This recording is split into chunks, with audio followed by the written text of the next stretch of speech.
Welcome back to the final week of Stormi Tells Ghost Stories Haunted Paris on my Ghost Rock Productions channel.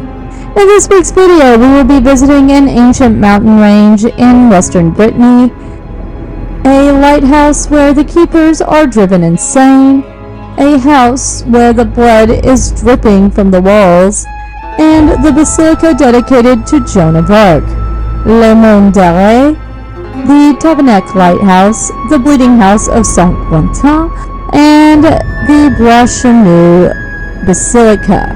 Remember to like and subscribe to the channel to help out with that algorithm. Now, let's start with the mountain range with two possible locations for Bois-Chenu forest of the authorial legend, Le Mont d'Arrêt. In the heart of Brittany, there is an ancient mountain range with many Celtic myths and legends. From the gates of hell in Yonala's Marsh, which is home to the Corgans, or fairies, and Ankou, or the Grim Reaper, to Bois-Chenu forest, where King Arthur would meet Merlin. There is no wonder why Le Monts is considered one of the most haunted mountain ranges in the world. Yonala's is a swamp located in Le Monts and according to legend, it is the place where evil souls who haunted the living were thrown into hell. Tevennec was said to know the secret ritual of walking souls of ghosts in the body of a black dog. He then instructed young Jobic to guide the dog down towards the underworld gates. Jobic would go from village to village while leading the black dog to the rector of Kamana. At sunset, they threw the black dog into Yonala's swamp, condemning the ghosts to hell. This is part of why the swamp is known as the Gates of Hell. People claim that sometimes you can still hear the souls crying out in torment. The swamp is also known to the locals to be home to Ankou, who it was believed by the ancient peoples of the area to be the Grim Reaper. He is said to appear as a man or skeleton wearing a black robe and a large hat that conceals his face. He was a scythe and is said to sit atop a cart that collects the dead, and it is pulled by 4 black horses and is accompanied by 2 ghostly figures on foot. There are many legends as to who Ankou is. Some believe he was the first real child of Adam and Eve. Others say that he is the first person of the year who is charged first person to die of the year who is charged with collecting others' souls before being able to go to the afterlife. There is another legend that he was a cruel prince who met death during a hunting trip and challenged him to see who could kill the black stag first. Death won the contest, and the prince was cursed to roam the earth as a ghoul for all eternity. Also found in this ancient mountain range is the infamous Bois-Chenu forest, where Merlin's, yes, that Merlin's, tomb is said to be found. The authorial legends have captured the hearts of not just the Celtics of the British Isles, but of many people across Europe. The young boy who would grow up to take on the entire Roman Empire and become the rightful king of England. While most of the locations are lost to translation and time, the Bois-Chenu forest is said to be in France, where his most trusted advisor, Merlin, would live. Legend has it that Merlin ended up falling in love with one of his students, a fairy named Vivian. It is said she would enclose him in a magic circle, and he remains there to this day. People believe that his spirit still lives and inhabits the woods today. Now, let's leave the magical mountain range and head over to a lighthouse said to be haunted by shipwreck victims, the Tevennec Lighthouse. Located on the Raz Descent, a strait 8 kilometers wide with violent currents, making it a dangerous place to sail, the Tevennec Lighthouse has been rumored to be cursed since its construction in 1875. Some people believe that the curse of the Tevennec Island goes back long before the lighthouse arrived. Due to the steep, jagged rocks that make up the island, there have been many shipwrecks. Any sailors unfortunate enough to lose power in the area would be swept to the Tevennec by the strong current. Legend has it that the dead were transported under the cover of darkness to the rock where Ankou could be heard by his unearthly wail. There is also an old Breton legend of a tragic shipwreck victim who would find refuge on the island a few years before the lighthouse was built. The violent currents would prevent anyone from being able to rescue him, so he would suffer for 4 days and 3 nights before dying alone on the rock. While it was being built, the builders would report hearing sinister howls that would eventually translate to "Curse kui, ama mama flag," which is Breton phrase that means go away, this is where I belong. The lighthouse was first commissioned. It was decided by the Poste et Chaussées administration to only assign one keeper to it. The first lighthouse keeper was Henri Bois-Chenu. Henri would quickly go mad staying alone on the isolated island. Rumor has it that he would begin to hear voices telling him to leave. He would actually resign after just 5 months on the island, and this is what would cause them to decide they need 2 people stationed there to keep their sanity. This wouldn't stop the curse, however. Within the first year, one of the keepers would die suddenly. Not even allowing wives and family members would stop the curse, as a second keeper would also die suspiciously, and a third was found dead in his bed. A fourth keeper would slit his own throat with a razor, while his father was staying on the island with him. No matter what was done, they couldn't stop the curse. Crucifixes were installed, and even a priest was brought out to perform an exorcism. Even still, part of the island was destroyed in a storm while the wife of one of the keepers was giving birth. This is when it was decided to make the Tevennec Lighthouse fully automated back in 1910. Now back in 2017, over a century after the last keeper left the island, the president of the National Society for Heritage Lighthouses and Beacons, Frenchman Marc Quentin, would bravely decide to spend 69 days alone in the haunted lighthouse. Now, unlike his predecessors 100 years ago, he was actually able to have a laptop, internet, and a telephone contact on the mainland in case of emergencies.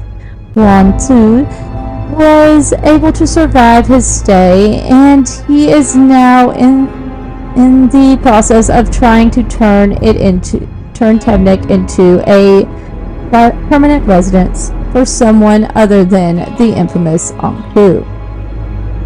First, we visited an enchanted mountain range that's home to the gates of hell. Then we traveled to a lonely lighthouse on a cursed island. Next, let's head over to a house where even an exorcism couldn't rid it from its evil spirits. The Bleeding House of Saint-Quentin. Located in the Isle region of France, the city of Saint-Quentin is a very small town that is home to one of France's most famous ghost stories. The story begins in 1986 when a young couple moves into the house. After about a month, they started to hear moaning and pots clanging coming up from the basement. At first, the couple believed that it was just the neighbors, but then activity started to pick up. One day, the wife witnessed a strange, viscous, red substance dripping from the walls in the kitchen. She told her husband that she believed it was blood, but he dismissed her claims at first. He told her it was probably just old paint returning to the surface. Then it started happening in other rooms around the house. So the couple decided to call the police. The investigation led to the creepy discovering that it was, in fact, human blood.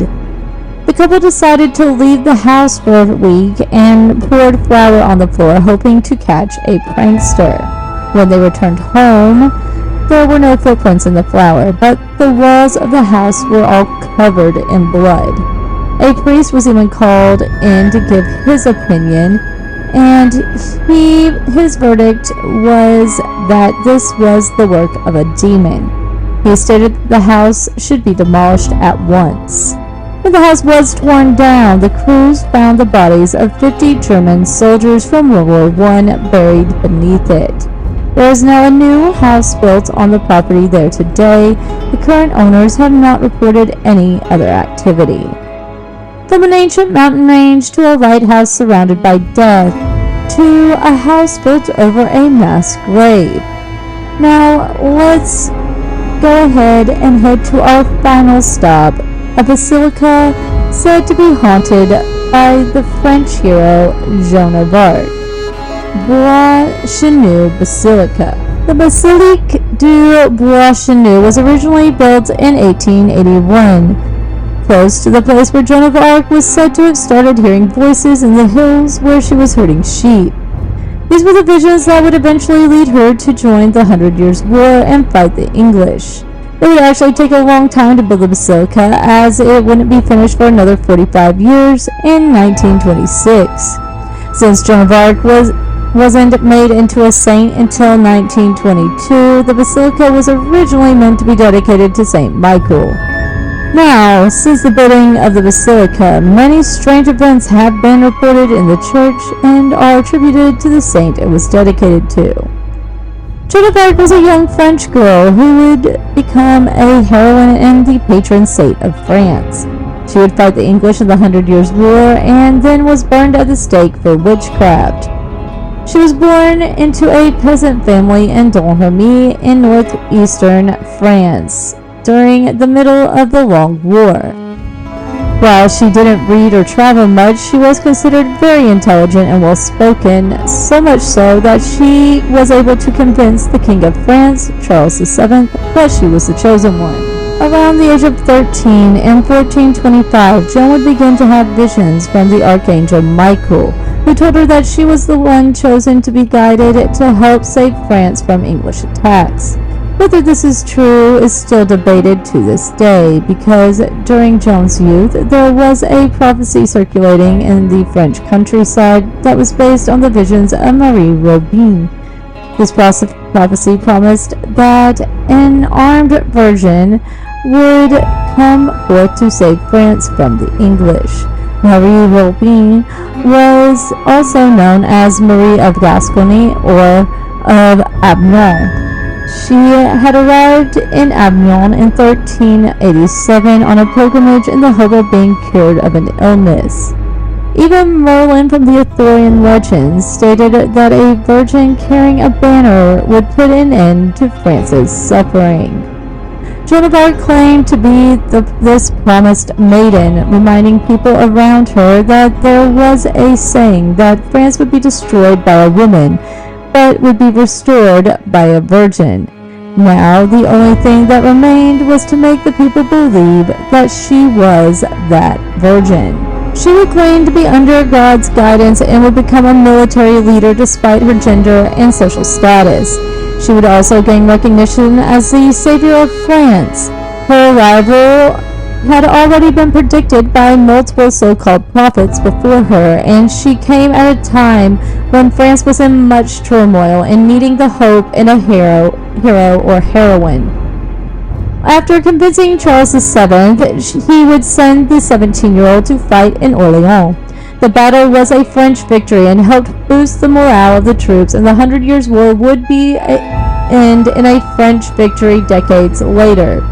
This is what gave her the name the Maid of Orleans. Not all her battles would be successful, however. She failed under the siege of Paris in November of 1429, and then also the siege of La Charite in November, which would cause the court to lose faith in her. In 1431, Joan of Arc was put on trial for heresy, blasphemy, for wearing men's clothes, acting upon demonic visions, and not doing as the church told her.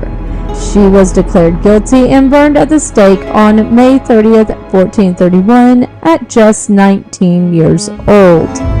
After her death, there have been a number of reports claiming to see the spirit of Joan of Arc around France. Little girls in particular claimed that they have spoken to her.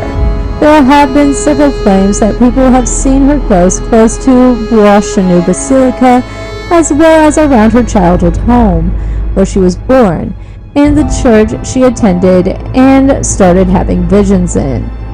It is said that strange noises and apparitions have been experienced throughout the grounds of Bois-Chenu, both during the day and in the dead of night. Mysterious presences have been spotted roaming the desolate church, and it's thought that at least 2 ghosts are permanently residing there. Well, that concludes the final week of Stormi Tells Ghost Stories Haunted Paris. I hope you enjoyed hearing more of the darkest stories the City of Love has to offer.